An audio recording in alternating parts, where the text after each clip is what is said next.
The story of the three little pigs.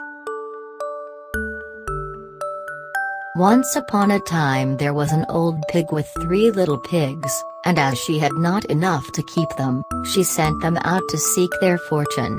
The first that went off met a man with a bundle of straw, and said to him, "Please, man, give me that straw to build me a house," which the man did, and the little pig built a house with it. Presently came along a wolf, and knocked at the door, and said, little pig, let me come in." To which the pig answered, "No, no, by the hair of my shiny chin." The wolf then answered to that, "Then I'll huff, and I'll puff, and I'll blow your house in." So he huffed and he puffed, and he blew his house in, and ate up the little pig.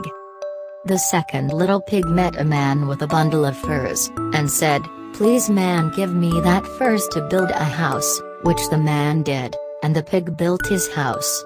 Then along came the wolf, and said, little pig, let me come in."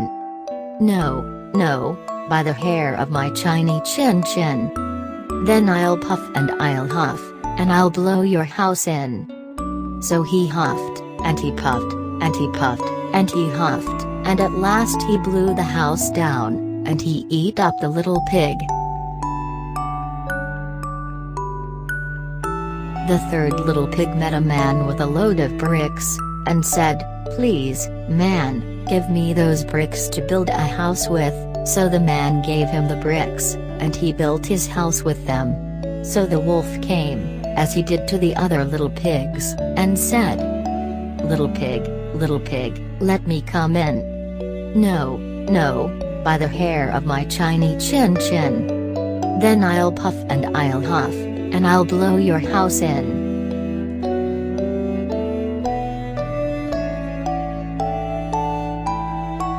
Well, he huffed, and he puffed, and he huffed, and he puffed, and he puffed, and he huffed, but he could not get the house down.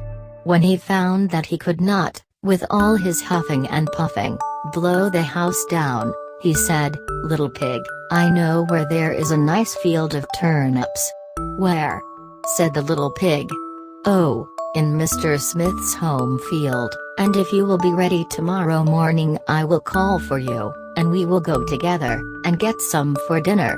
"Very well," said the little pig, "I will be ready." "What time do you mean to go?" "Oh, at 6 o'clock. Well, the little pig got up at 5, and got the turnips before the wolf came, which he did about 6, and said, "Little pig, are you ready?" The little pig said, "Ready. I have been. And come back again, and got a nice pot full for dinner."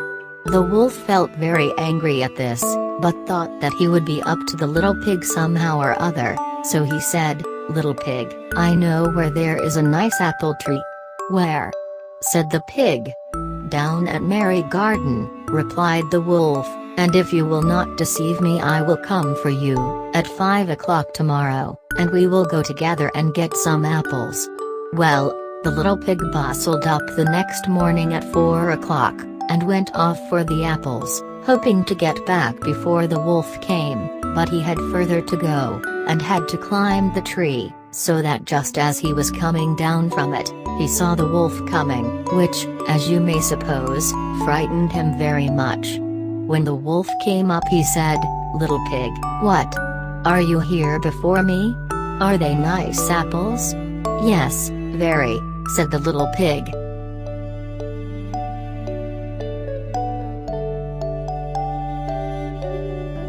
"I will throw you down one," and he threw it so far, that, while the wolf was gone to pick it up, the little pig jumped down and ran home.